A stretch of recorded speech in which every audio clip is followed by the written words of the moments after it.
These were the words spoken by an old shopkeeper to a stranger one chilly evening in the narrow streets of Rawalpindi. And that stranger, a lost journalist named Cameron, had no idea that this single sentence would change his life forever. He was on a journey to find a story with heart, with soul, and with truth. He didn't know that he was about to meet Abdul Rehman, the man everyone called the Pious One.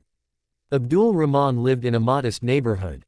His house was small, walls discolored by time, roof patched with plastic sheets, but always warm with hospitality. He was not a man of wealth, nor of fame. He didn't own a business, didn't have a smartphone, and didn't chase followers or likes. But he had something else, something rare. He had peace in his eyes and purity in his actions. Each morning before sunrise, he would wake up, offer tahajjud, and walk to the nearby mosque, unlocking it before the first worshipper arrived. He never asked for money. He cleaned the mosque, filled the water jugs, and made sure the fans worked during the hot summer days. People thought the mosque paid him, it didn't. They assumed he was retired, he wasn't. He worked in a small tailoring shop during the day, earning just enough to cover his rent and a few simple meals. But his life was not always like this. 15 years ago, Abdul Rehman was a different man. He was wealthy, respected, and known for his sharp business mind. He ran a chain of clothing stores, drove a new car every year, and hosted lavish dinners. But behind the success was pride and neglect. He was too busy to visit his ailing mother, too proud to forgive his younger brother after a business disagreement, and too blind to notice his wife's silent cries for attention. It was during those years that his world began to crumble. His mother passed away alone.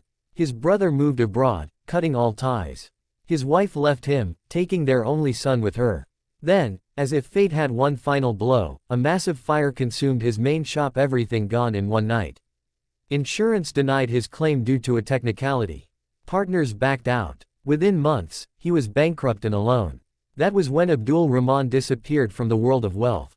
No one heard from him for years until he returned, not as the rich businessman, but as a humble caretaker of a mosque. People whispered. Some mocked. Others avoided him. But a few noticed something different. He never looked angry. Never complained. Never envied. In fact, he gave more in charity than most wealthy men in the area. Quietly. Anonymously. The children loved him. He would fix their torn school bags without charging a rupee. He would teach them how to stitch. He told them stories about the Prophet and the Sahaba after Maghrib prayer. Old men leaned on him when their knees failed. Widows found food bags at their door every month, never knowing who left them. But not everyone admired him. One day, a powerful politician's car broke down near the mosque. His driver rushed to Abdul Rehman for help. Abdul Rehman, covered in dust and sweat, humbly offered to help. The politician stepped out, saw him, and with disgust asked, "Who are you to touch my car?" Abdul Rehman replied with a smile, "Just a servant, sir." Later that evening, the politician found out who he was, the once famous Abdul Rehman, the entrepreneur whose name once echoed in elite circles. Feeling guilty, the man came back the next day to apologize and offered him money and a new job in his company. But Abdul Rehman politely declined. "I lost everything because I thought success was wealth," he said. "Now I've found peace in serving others. That's the kind of richness I want to keep." The journalist, Cameron, had been listening all this while, recording the interviews, meeting the locals, and slowly piecing together the story. But what moved him the most was not the fall from grace, it was the rise of the soul. One evening, Cameron sat beside Abdul Rehman in the mosque courtyard. The call for Maghrib had just ended. Children were laughing, old men were chatting, and the sky had turned a deep orange. "Why didn't you fight back?" Cameron asked. "Why didn't you try to rebuild your empire?"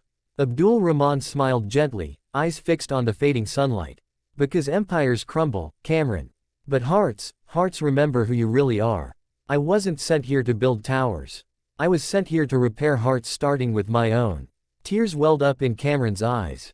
For the first time in years, he prayed that night, not for success, not for a promotion, but for guidance, for humility, for a heart like Abdul Rehman's. As Cameron's video documentary ended, the screen faded to black with these words: "We search for heroes in movies, in books, in history. But sometimes, the greatest heroes live in silence, in narrow streets, fixing broken things and mending shattered souls." Abdul Rehman is not just a pious man, he is a reminder that even the fallen can rise, not with power, but with purpose.